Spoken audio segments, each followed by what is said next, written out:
Lucie Volotzky, running for California State Senate in District 27 against the incumbent Henry Stern. Welcome this morning, and thank you for showing up so early.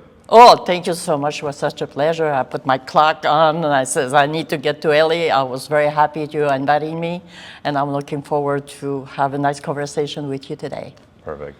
So let's just start with your background, your personal background. I saw that you say right away you're a wife and a mother of 4 and a business owner for 35 years. Go ahead and talk about when you came here. I saw that you were originally from Montreal. That's right? correct, yes. Yes, yeah. I came here in 1984 and I came to visit a friend and I met my husband and of course, I said, this is my husband.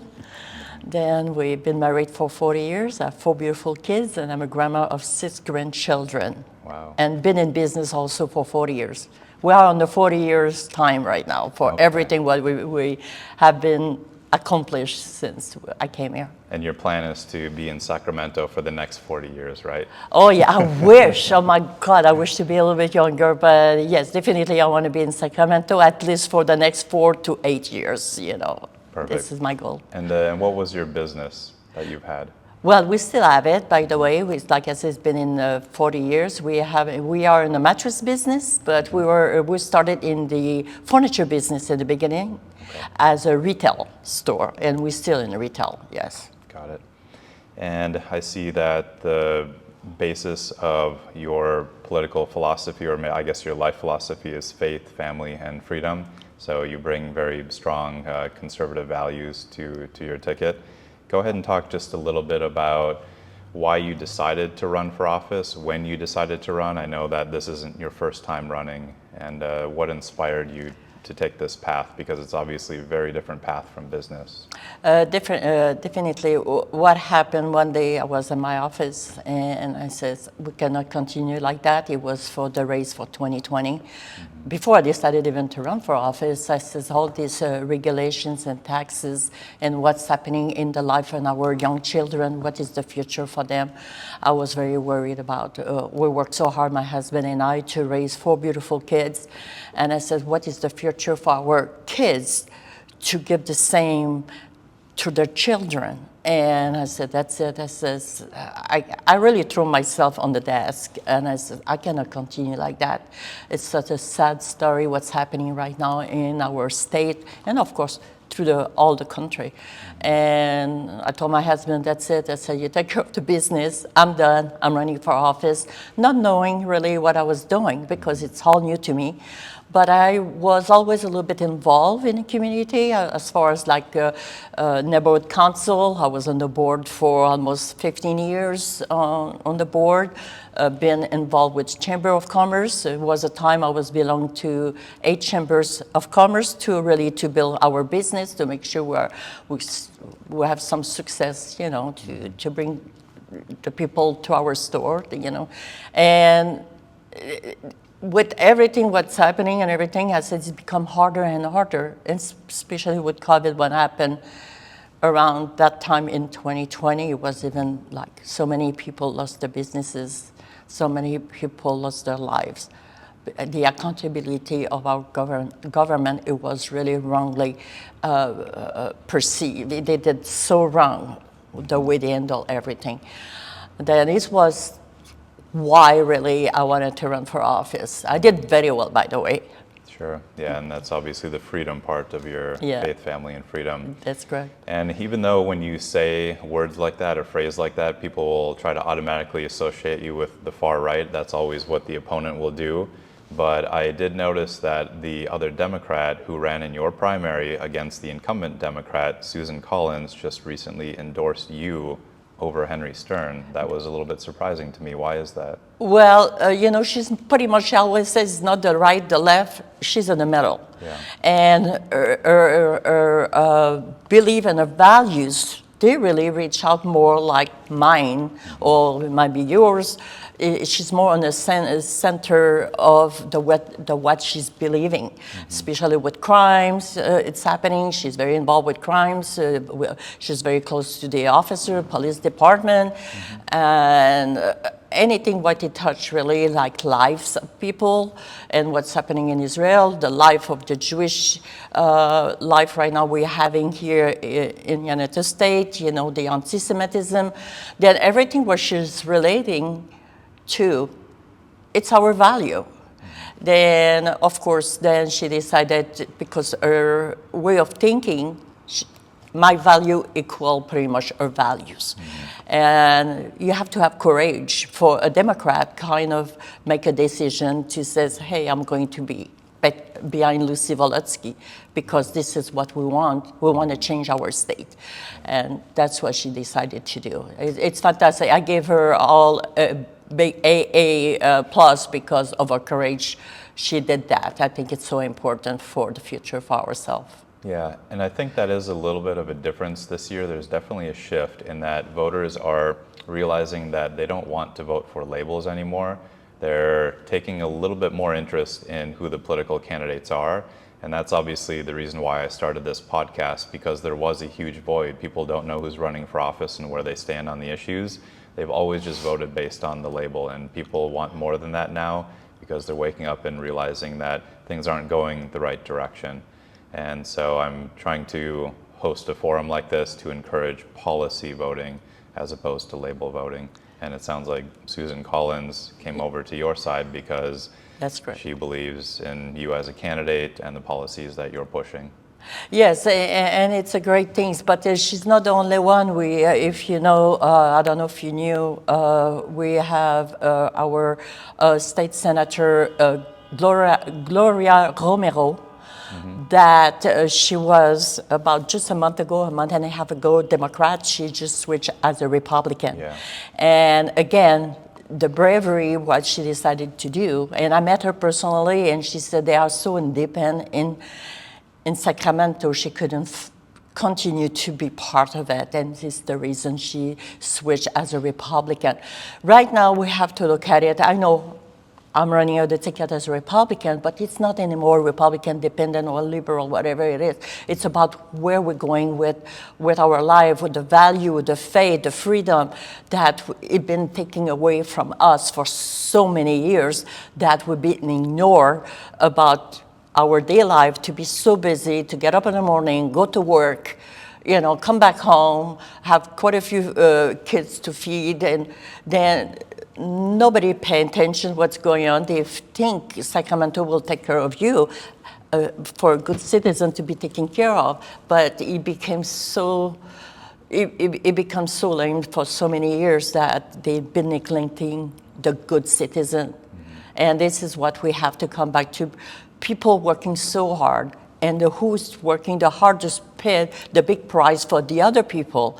They don't really provide to their community or on their own life to do the right things for the people. We're having a big problem there. And is this your experience when you're going out and talking to voters? Because as I had said, I ran for office myself, but as an independent, so people didn't know what to think of me right away when I would say that I was an independent. Yeah. But when they realize that you're a Republican and say they're far left Democrats or even moderate Democrats, what's their response? Are some of them very negative response? Are you getting better responses than you have in the past? It's all depends, but I just came something in my mind. I would tell you a story that when I ran, because I ran in 2022 for Congress. I like stories. I think people like stories too. Yes, and it's very important. And I go home to home. I drop so many material. I'm a hard worker. People know me. We drop so much material every day, 2-3 hours, doing 300-400 homes a day. Yeah. But anyway, I can tell in just the few minutes we've been together, you're very intense. Oh yeah, thank you. Then someone was in the backyard. He says, who's going, because we were talking about the illegal immigrant. I'm an immigrant, you can see I have an accent. I'm from Montreal, I came here in 1984. I hardly spoke any English.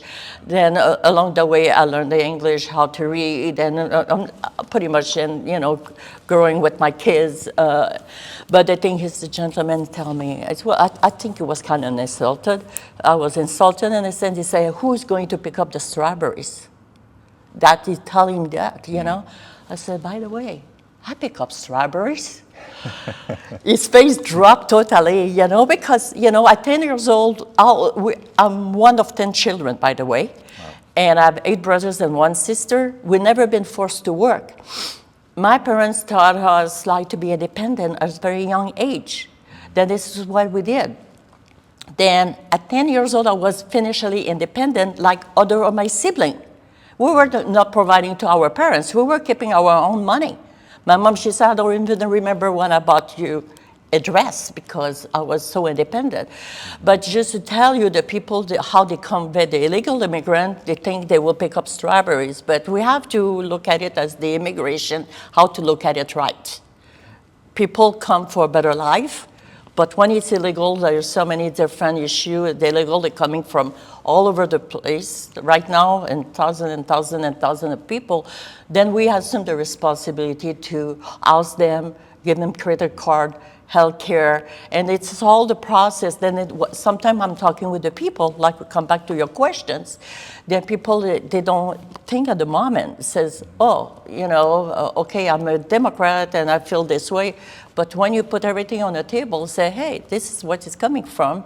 You pay so much money that, what about the good citizen? They've been paid a price, or the veterans, they sleep on the street, that nobody taken care of, and you've been distributing this money to people coming all over the world. Then we have to change the concept of everything. Said first, our good citizens, we have to take care of them, because you know what?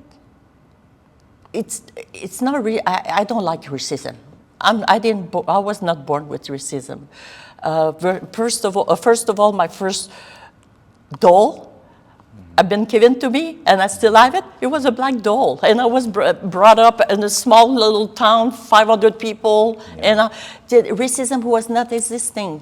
This is our government building the racism between us. They want to divide us, creating the divisions, and this is what we have to stop. That anti-Semitism, racism, is been built up by our government. Sure. So let's go into the issues now, and we'll start with the illegal immigration issue, because that was one of the points you had on your website. You also, write, with this problem, in addition to the costs, comes crime, drugs, and human trafficking, and so you are a very strong proponent of closing the border. And I would guess that your position on the costs that are associated with this, where right now we're spending at least $3 billion per year on healthcare for illegal immigrants, as well as the bill that just made it to Gavin Newsom's desk, which to his credit he vetoed, to allow them to become part of the program for up to $150,000 on a down payment on a home. And Andrew Stone voted for it, by the way. Okay, he did, yeah. So I'm just, I want to get your position and how you differ from your opponent on this issue. Well, if you want to talk about Andrew Stone, all the issue, what he's putting on, it's pretty much like similar thinking like Gavin Newsom. It's a very sad. Personally, I know him for a long, long time. If I will know that he's such a great guy, I don't care if he's a Democrat, but if he will do the right job, I will never run against him. Yeah. But it's not the position what he's doing right now. Then all the issue, like I said, the immigration, to give $150,000 per person for buying home. I'm meeting so many people. They are 45 years old. He says, Lucie, I'm working so hard, I cannot even buy a home. And you want to give these people, why not you give a good citizen that they work so hard about it? That's the problem. But we have to stop that, and they were giving a loan without interest also. And all this process. Then we have to stop this, what's happening right now. Newsom gave health insurance to the healthy kids, illegal immigrant, 18 to, I think, 24 years old also, free health care. Who's paying for that? You, I, me, everybody. Sure. And they want just to raise taxes. Small businesses suffer because of that. We are the most hit as far as small businesses for the taxes. Well, since you brought up education and students, let's go straight into that issue as well, because that seemed to be a very big distinction between you and Henry Stern on your website. One of the big issues that's come up over the last couple of years are parental rights as they relate to education, specifically with AB 1955, which talked about teachers not being allowed to inform parents about gender identity issues. And then you listed not just that one, but a whole bunch of other bills that were supported by Henry Stern that you would be against. So go ahead and compare and contrast your stance on these issues versus your opponent. Well, what's happening, like I said, it's not new. Even though this bill was not passed, as far as the education and our school, the responsibility of our children being for so long, just even before all these bills been passed. They take away the parental rights. They don't want the parents to know what's going on inside of the school. If the kids they're having a problem like a sex change or anything could happen on a personal basis on their own life, they cannot transfer any information to the parents. Or a child can go to school in the morning and complaining something what's happening in their homes, like any connection with the parents is not working properly, and they can say just a small, maybe I had a confrontation with my mom or my dad, and it seems like the teacher thinks differently.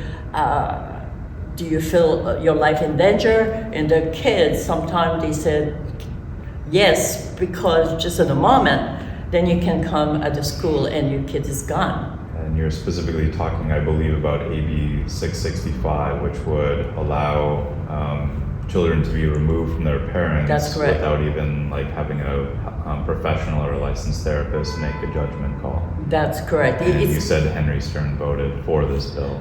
How your rights, they've been taken away for different AB 665 or 1955. There is so many different bills been passed. It's like you're completely clueless for the parents to be out. You are completely out of the life of your children. For me personally, I had 4 kids. And if I will let the school take over of my child life, it will not be who he is today. Because they don't want to take, how can I say, they think they know best of your child, but you give birth to your child, you know who he is or who she is. And it's not them the right to decide what the life of your child should be. They are there for education. Give them the basic math, English, whatever they need to learn for a better future for themselves. But it's not what's happening right now. They take the education away and they're more focusing on the life of the child to drill them personally on, how can I say it? This is what I want to be, but without education. I don't know, it's weird, it's just to change who you are. As for, you're born in the body of a man and a woman, or a boy or a girl. And it's okay if they want to make a decision later on in their life. It's not about that. But when you're a kid, were you a kid? When I was a kid, I couldn't take this kind of decision. I was playing in the backyard or playing things that nobody was thinking about that. And today, but when they become old enough, you should have a moral support, any kind. If someone doesn't fit right in their body, then there is, I think, a time appropriate for that. But not at the young children, like elementary school or even junior high is too young. Then maybe high school, then maybe it can be a little contrast to that, because now, the body changed, you know who you are a little bit better, then a decision can be a little bit different. And this seems to be a position that a lot of people on not just the right, but also the left are taking as well. I interviewed a candidate yesterday, Dan Tran, running for California Assembly, and he said that when he was a teenager, he pierced his ears, and he regretted doing that as a teenager, let alone trying to work through gender identity issues as a teen. So, and he just wanted stronger parental involvement and controls and not allowing it to be left to sort of administration at schools. Yeah. When you're out talking to teachers about this issue, are you encountering teachers that also don't like this kind of legislation? You'd be more, a lot of people, they are not agree with that, but they still want to have their paycheck, they still have to put food on the table, they kind of follow up all the rules that coming to them. Some people, they are brave enough, says, I'm not going to accept that, then they're fighting back. But most likely they want to have their paycheck, and So they're just following orders from the top down. That's very sad, but we need to change that. We need to take this away, and it will be one of the things I'm going to review all these bills if it passed, to make sure that it's been reversed or removed or something. But of course, I'm going to go along what the people want. Which bill is going to be appropriate to go first and second and things like that. There will be priority, but the kids the children belongs to the parents. That's it. Okay. And then getting the schools back to academic learning, because California schools seem to continue sliding and performing worse and worse every year. I believe in 2012 we were already ranked as low as 32nd, and over the last 12 years we've dropped to 44th or something like that. Yeah, almost I think 47 right now or something, but you might. Yeah, so how do we get that back on track? And do you think it's because we're moving away from a traditional academic curriculum? Yes. Well, the DEI been a big problem with that, because it says diversity, equity, and inclusive. But in fact, when again I'm coming back to people I was talking, the high schooler, and I told them, I said, you're an individual. I said, each one of you think differently. Everybody wants to do something different, and it's not the government to tell you what to do, but the government is there to give you the tools who you want to become. It's the opposite. Then I told them, I said, you have to think for yourself and make sure that whatever you want to do, then you don't go by the government, but you go what you really feel here. And they kind of agree with me. They don't think. The government don't let them think. They tell them what to do or what you should do. And I told them, I said, you don't have to go to college. It's not for everybody to go to college. I have 4 kids. One of them didn't go to college. It's very successful. You can be very successful on your own way. Then, I try to implement the people, you can be yourself. If you be yourself, you know what you want to do, you'll be successful. Okay. And then the last issue that's related to this are women's sports. So you obviously wrote on your website, no biological men in women's sports. And is that different than your opponent, his position? Oh, definitely. It's open. It's amazing how you can accept a man in the women's sport, because this has been established in the 70s, and also they give the possibility of the woman to have scholarship, to grow and, try to fight between a man and a woman. Otherwise, sometimes it could happen a woman can be stronger than a man. It's all depends on the type of the man you can fight with. But in a regular basic, it should not happen. You know what? We fought since the 1900s to be able to vote. I think it's 1919 when the women started to be able to vote. We started to have our own things to be able to express ourselves as a woman. They want to take everything away from us. And I'm not just talking about sport. I'm talking about even nobody talking about it. I'm not afraid to talk about it. It can be Miss USA. It can be a transgender. I don't think it's okay. And this transgender looks so good. It's so well done, you know. But the things in the end, what about the value of the woman? And they go along with that because people will say, oh, I look bad because I don't accept that. No, you have to stand for yourself. Are you happy to be a woman? But be a woman, you stand for your ground. We're losing our, how can I say it? It's just like, I guess autonomy.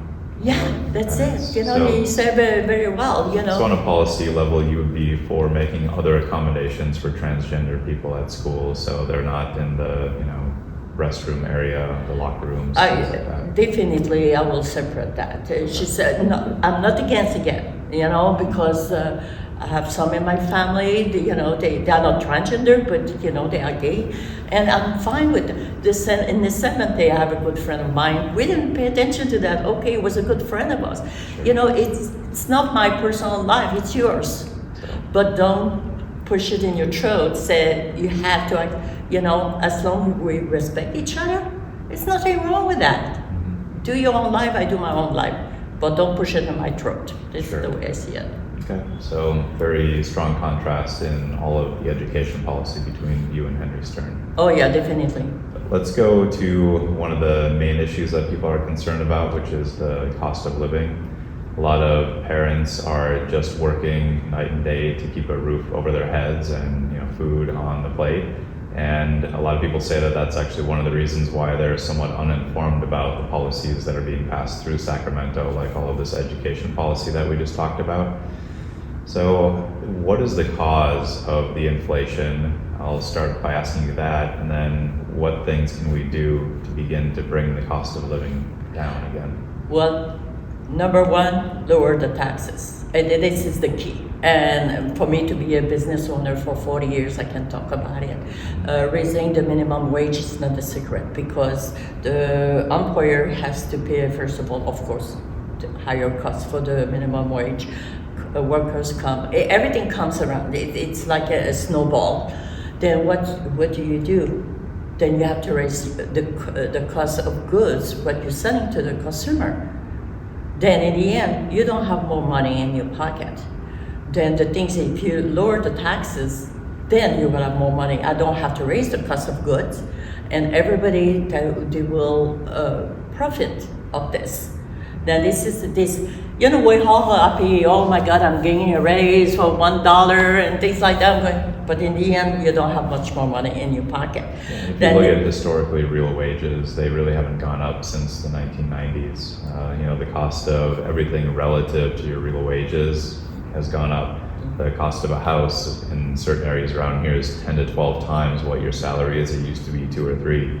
Same with cars and everything. Well, so in order to lower taxes, then you obviously have to cut spending. Yes, places. But you're talking about the house costs and the rent and the house bubble. This is started, you know, like pretty much starting like around the 90s, but mostly like around 2008, when they gave the loan to people that they couldn't even afford to pay the mortgage. It's been a house bubble.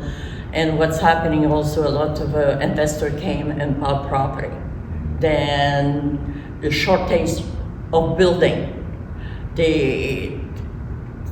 We don't build here in California. They are against to build homes. This is wrong. They're building apartment building right now, and they are empty. For what? We don't even know what they're going to do with that. And we are more homeless than ever. And it's all the investment the government been doing for so long that it costs us more money from our pocket of taxes. And people doesn't realize that raises the cost of living. And I think it's one of the subjects people have to stop to raise taxes. The gas, Newsom just raise taxes again on the gas. It's endless. How can people can afford to pay $5-6 a gallon? Then they make $500 a week. Sure. So lowering taxes, and I saw that another one of the points under your cost of living and bringing back jobs. I was trying to bring jobs back from overseas. So I'm guessing that you are for having some kind of business tax credits to get businesses to come back to California. Maybe not just from overseas, but we've seen that a lot of really big, important businesses are leaving California to go to other states. So how do you encourage them to stay here and create good-paying jobs? Yeah, like I said, we have to get some tax credit. We have to rebuild our economy as far as small businesses. I always say small businesses is the backbone of our economy. And for me to be a small business owner, like again, I'm coming back to that. A lot of people lost their businesses, especially COVID was a big hit, that. And so many people closed their business for years. They had it, or they moved to California. This is the big things too. A lot of people move out of California, and who moved from out of California is the people could afford it, in a sense. They sold their home. They decided to go to another state that they pay, maybe they sold their home for $800,000. They went to buy something for $300,000. They were ahead of the game. And we lost these taxes. We lost SpaceX, Tesla, all these big corporations we're having around that there really was a big part of our economy as far as taxes. They all left because California has become a deep hand to just raise taxes for every one of us. Yeah, it does seem to me, and I got this feeling when I was talking to other people when I was running for office too, that what's happening are a lot of people are leaving the state because they don't want to pay the high cost of living and taxes, and that's lowering the tax base.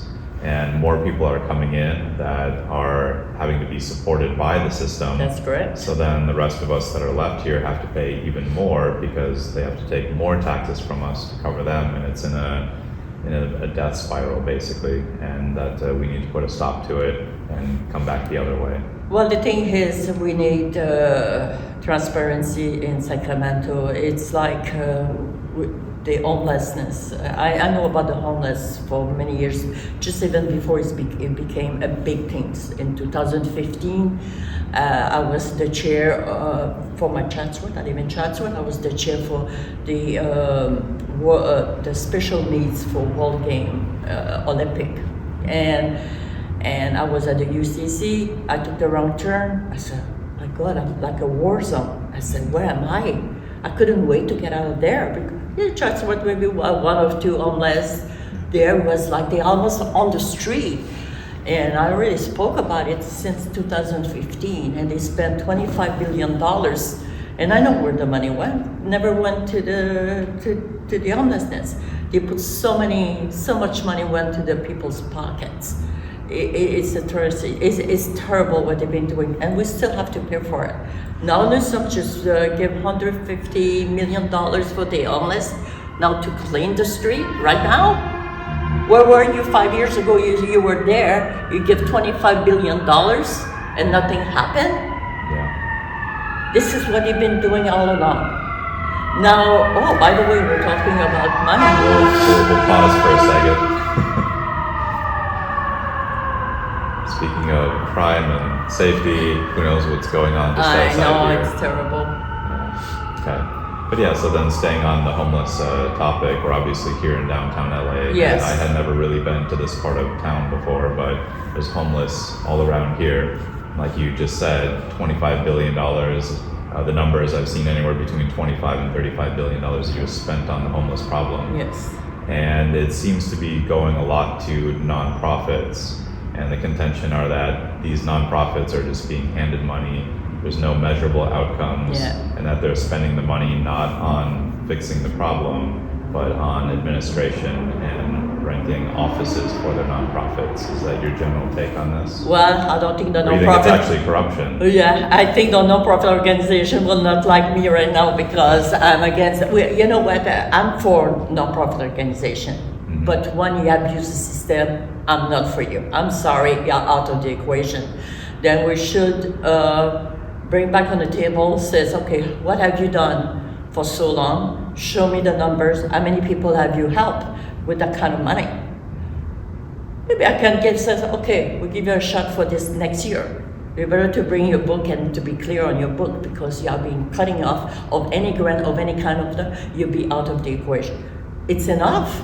How much money we can give and nothing's happening. Again, who pay? It's you, me. They want to raise taxes.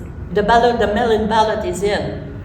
You know, taxes, taxes, taxes. I said, no, no, no. You know, it's enough with that. Clear up what you have to do in the books right now. See what you have. Newsom, when he came in elections to win, oh, we were a surplus. A couple of months after, oh, we are in the hole. Really? You know, it's just like this. They play with numbers like they want to do. You know, he likes to go to the French Laundry to spend a lot of money that nobody almost can afford that. I don't care if you can afford it, but do the good job. That's it. I don't care what you want to spend. But if you don't do your job, why you spend our tax money the way you want to do it, and we don't have any result about it. We are suffering. Talking about suffering, homeless, I give you an anecdote what happened 2 weeks ago. My son and my daughter-in-law, well, they were walking on the street somewhere, I don't know, because I don't want to, and they had the lunch in their hand. And the guy says, give me your lunch. My son ignored. Give me your lunch. He said, I'm going to attack her if you don't give me your lunch. He ignored him, crossed the street. He went to a coffee shop, and the guy, he was persisting. And he says, he went inside of the coffee shop, this homeless, and took a cup of water, threw to my son. But my son can, self-defense. Then he did, like I was telling you earlier, he did the citizen arrest. The police came, and he says, we have enough. We cannot take it anymore. And did you hear what happened last night? Then one police officer been stabbed. I don't know if he's on homeless yet, but on the front of the police station. Sure. That's what's happening. So then from a policy perspective, how do we solve this problem? Because a lot of the homelessness is caused by drug use problems, yes. Open air drug use, and which are obviously criminal activities. So the Democrats seem to want to favor social justice and kind of allow them, they don't want to incarcerate. That's their big thing. They are trying to keep people out of the prison system, which in some cases I can understand, but then when you look at a situation like this, it seemed like it's gone too far.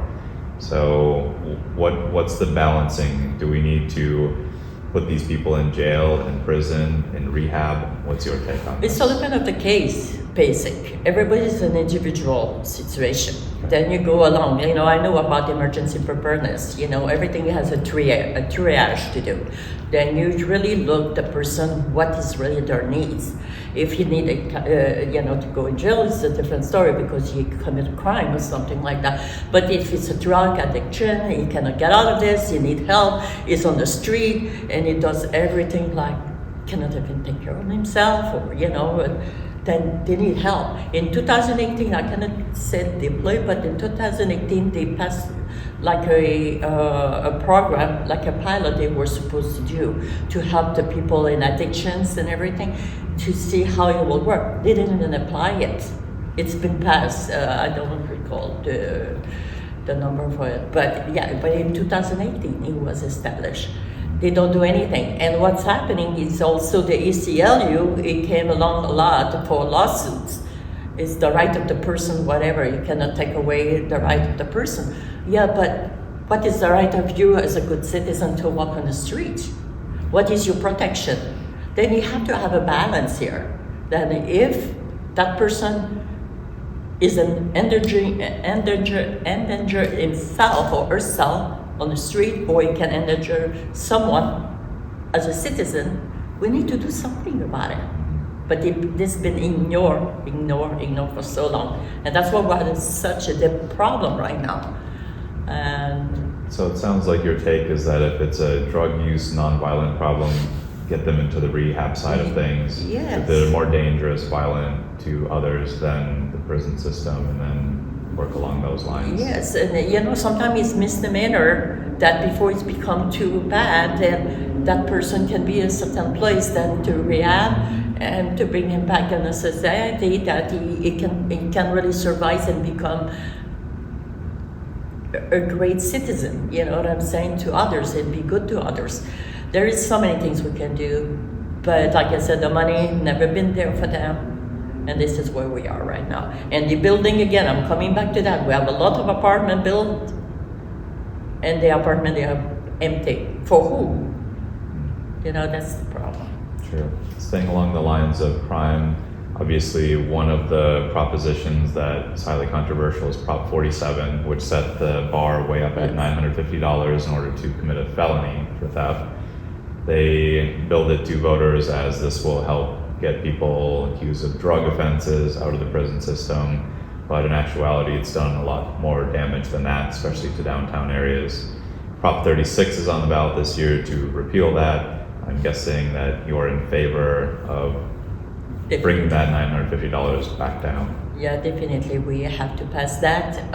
Like it says, it's a slip and a wrist. If someone, especially a teenager, anybody does something stupid in our life, you know what I'm saying? If we are young, we're doing things, and it can be forgiven, you know what I'm saying? But as a repeat, when you start to do a repeat, it's something is wrong there. You need some help, because sometimes it's a health issue also.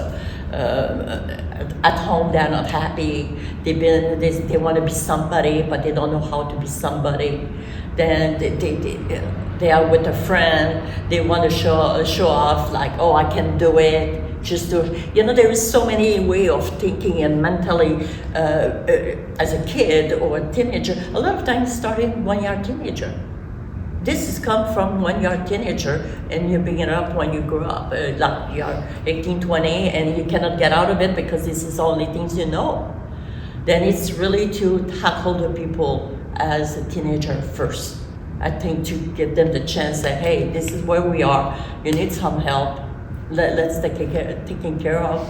And because I don't like someone carrying something after 18 years old, I would like them to have a clean slate, because people have the right to have a chance for a better life, but they've been transitioned in their own path when they were young.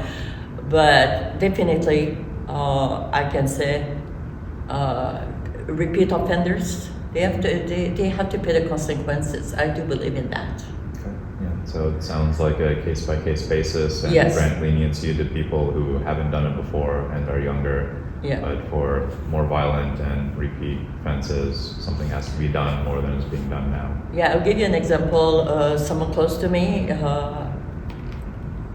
is an attorney, is a DA, and sometimes you go to questions the inmate, and that person, I don't know how old is he right now, but he committed a murder when he was 14 years old. Someone pushed him to do the trigger. If you want to be part of us, you have to do the shooting. You pay for the price today. He was 14 years old. That's a sad situation. That's what I'm saying. You have to grab them the time they are young to give them the right tools, the right path, and especially in the school system, to give them a sense of you're worth something. You want to be somebody. And this is what the school, I think, is the responsibility to give them a good education, not with these DEI things, and nobody has time for that. Give them good education. Yeah, it's a multifaceted problem, and you need to take care of the foundation so that they don't end up in the system. That's correct. Along the lines of gun violence, we'll just go straight into the Second Amendment. California, I believe, ranks 5th in violent gun offenses, so obviously that's a problem. But then we have to protect the Second Amendment, is the position of many Republican candidates. So where do you stand generally on gun control and the legislation that's being passed in California to make it more difficult and more costly to own firearms? Well, most likely who own firearms is not the people really use it. They will use for self-defense and everything. The most of people have firearm, they are illegal gun. You know, they got it from the street, and That's the problem. We have to protect. I do believe Second Amendment has to be very well protected. I think it's a SB2. They try to take this away from the people on guns, not to be on premises like hospital, public vicinity. And yeah, they tried to define the concealed carry limits to be yes, but this very, is wrong very vast. because most of the time the people who carry their gun, they are not the one related. They are offensive to others. Sure. It's the illegal guns coming in their hands to the wrong people, most likely. Yeah, I don't know the exact statistics, but I think it might be as high as 80 or 90% of guns used in violent crimes are unregistered. That's correct. Yes, you're right. And I think Second Amendment, we have to protect it. Okay. Yeah. What about red flag laws? Because this has come up recently where people who have mental health problems, they often come up on the radar of local law enforcement or even federal law enforcement before they commit something like a mass school shooting, or the Trump assassin was clearly had mental health problems. Are you in favor of trying to put in some kind of gun control regulations related to this? Because then the other side of it is it's easy to infringe on the constitutional rights and take people's guns away. Other candidates have brought up, you can say, oh, that person has mental health problems and threaten me, and then all of a sudden they get their guns taken away. So where do we draw that line between Second Amendment rights and public safety? Well, let's put it this way. It's kids pretty much been doing the shooting, and they come from a family. And I always say, who knows best? Your children, the parents. Yeah. Then I think, for me, the parents should have first of all, took a certain responsibility to see, I know my child is an abuser or whatever. If there is that side, I don't think he should have any gun. But we're talking about gun. It can be a knife, it can be so many things. There is other items you can use. I know about self-defense. There's so many things you can use. People, I don't want to put it out there, but you can use and do something very bad to another human being. Then people goes with a gun all the time. But what about, knife is very popular. A knife you can kill faster than a gun a lot of time. And we saw it, so many damage been done with the knife. So going back to your parents know best, then would you be in favor of saying that the parents should have responsibility if the kid does something? Because, for example, with the Trump assassin, I believe they're holding the father criminally liable because he knew that his son had problems and gave him direct access to the gun that he then used. I'll be honest, yes. Okay. If I know my child would be a problem to access to hurt another human being that I'm against, it's happening, I think parents certain responsibility at least. But again, you have to really, really, really not just say, oh yeah, guilty right away. Yeah, you need to go through the process. But I always say, the parents know best the child. They know their attitude, they know how they're behaving. And I think it's their responsibility to make sure if they own a gun, to protect it, to put it in the right place, that the kid doesn't have access to the gun. Okay, fair enough. Then let's go back to another issue that we brought up a little bit, which is the housing and the affordability crisis in general. One of the contentions is that the rate at which California is pushing green technology is driving up energy costs, and the mandates for solar panels on new home builds and electrical appliances is driving up the costs of building new homes. And all of these regulations is preventing the development of enough housing for all of us. What's your general take on the green tech mandates in California? I don't like the mandate. I don't like mandate at all. Okay, I'm not against to build a new way of generating electricity or a different way. The thing is, we don't have all the infrastructure right now. You have to build everything first, then he says, okay, I can accommodate that much electricity. But the mandate says in 2030, you cannot have, we want just to have electric car, example. If we don't have the structure for that, how people will be able to connect a car, to have the electricity? It's wrong. It should be no mandate. I think that we are talking about energy, if you want to say the Green New Deal. We are the place in an interstate we can have the cleaner energy even with oil. Our oil coming from other country, it's not even as clean that we can really to do it here. And as far as the the solar system they're putting on the roof and everything, this has become toxic also with time. Where do you dispose that? They don't have a place. They're piling up. What are you going to do with this? It's the battery from the cars also. What are you going to do with that? They didn't talk about technology, what they're going to really do when this is off. They cannot use it anymore. Where this goes. And the thing also, they do the windmill in the ocean. They still need to use oil for making these things, the turbine turning. Then when this broke, sometimes you see the oil dripping. It goes to the ocean. People doesn't think about it. It's killing our birds because a lot of birds live around. Disrupting the migratory routes. That's great. And they've been killed. They don't know better. They're flying.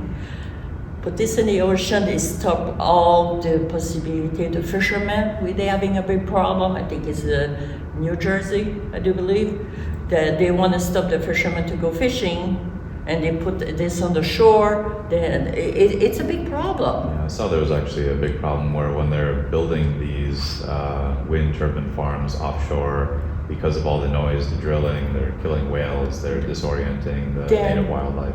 Then you can see where they analyze the Green New Deal and affecting some other things. Right now, some say no more plastic bags. What is this? Plastic. Everything's we're all surrounding about this type of oil to be, Vaseline, petroleum, it's endless, and they're attacking the plastic bag. I don't understand that. This is out of my thinking. You go on the shelves, it's all plastic bag, but the plastic bag for the grocery, you cannot use it? What is this? It's just like, there is, I don't know. So it sounds like just government regulation on things like this in general, you're not for, you would rather let the private market sort it out for itself. Like Tesla, they're a private company, they've done a pretty good job of installing charging stations so their clients, their consumers are able to travel where they want to. Obviously, it's not great in some places, but it gets better over time. I'm for I like the green. It's just, but you have to have everything common sense before you do something. Okay. Thinking before you do an action, and it costs us millions of dollars. Mm-hmm. I'm always sometimes traveling a different way, talking about, from, San Francisco. Yeah, it's sad. San Francisco Bay Area. It's sad because everybody was dreaming to go to San Francisco. Who want to go to San Francisco today? Hardly anybody, because what's happening on the street and everything, hopefully things will change. And I do believe things will change with times. And they're doing the bullet train again. They said, up to LA. It's not even going to LA. It's going to stop in Bakersfield.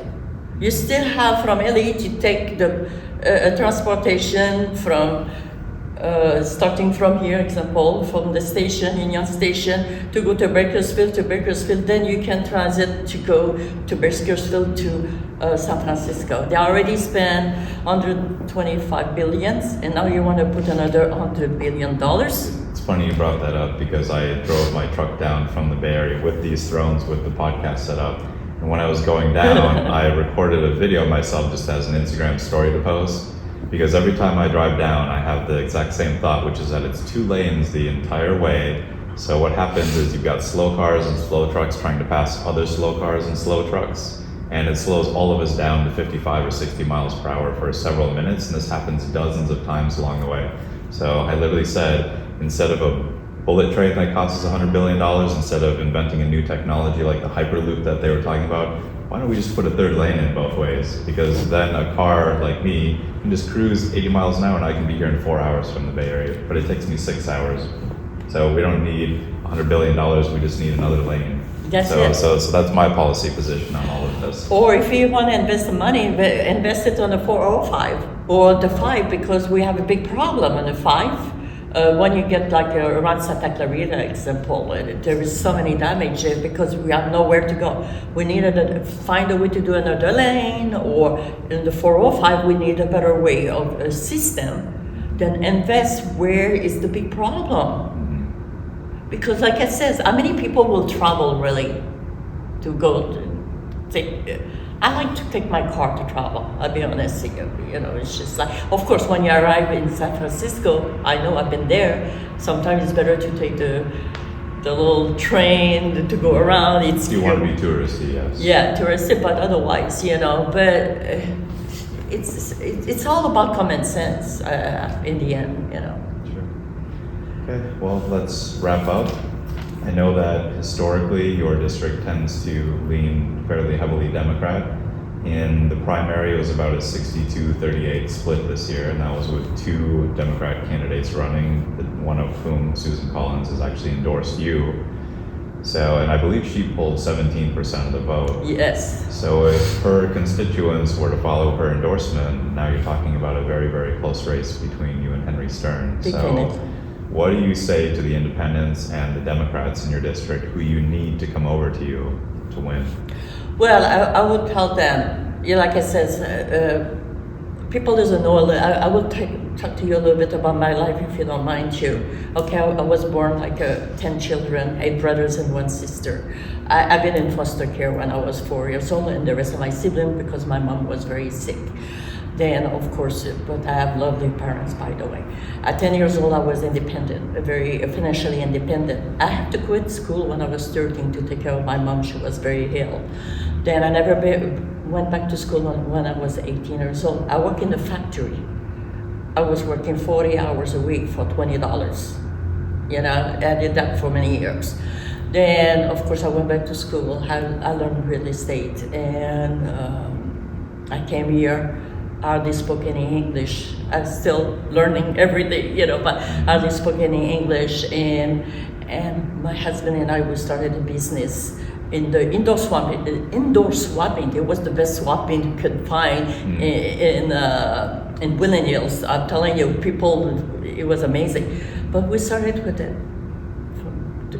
The grass, you know, from the bottom, and we built it that around my children, and my children, I have 4 beautiful kids that are successful, we were behind them.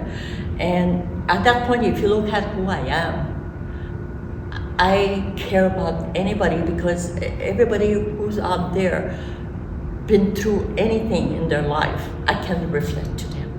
Then for me, when I look people, I don't look them as a Democrat or liberal or Republican. I look them as a people. I love the people, and with all my experience through the year, the time until now, what I learned, I can bring that to Sacramento and feel their pain when they have pain, feel their joy when they have joy. Then it doesn't matter to me. Then I think if they want to give me a chance, to just trust me, because I'm a person of action. People speak very well English. I can say, I don't want to emphasize that, but I can tell you something. A lot of times they don't do a damn thing. But I'm a person of action. If I say so, I do so. If I cannot manage to make it happen, then I come back and it says, A, B, C, it's why I cannot make it. Let's figure out to do something else. I think I will be a good asset for every one of us. Nobody can buy me. I don't want to. I'm going to a clean slate. If I have to do only 4 years with pride, I'll do 4 years. My goal at least is to do 8 years at least. Because like I said, I'm a grandma of 6 grandchildren. I want to have time with them, but right now we have to save what we have left in our state. We need to fight because we don't want to move. We want to stay here, and a lot of people like me, they want to stay here too because they have their grandchildren. They are here, then they are nowhere to go, or they cannot even afford to move out of California. Then I want to give them a better life, and I know I can make it happen, but I cannot do it alone. I need all of you. That's the bottom line. Because to success, it's about team, to have a good team, not to do it by yourself. And this is what I think, it's what we think. And I know I can bring anybody in my team that I want to have a mix. I want an independent and Democrat to win, to be able to work with me and my team, because you have people, and that's the way I see it, things happening. Okay. Well, thank you very much for showing up here today, and it's a very strong contrast between you and the Democrat incumbent, and voters have a clear different choice this year, and you're definitely a fighter from the energy and the way you speak. And I think they'll appreciate that, and I appreciate that here too. So thank you for coming. Thank you so much for having me. It's such a pleasure.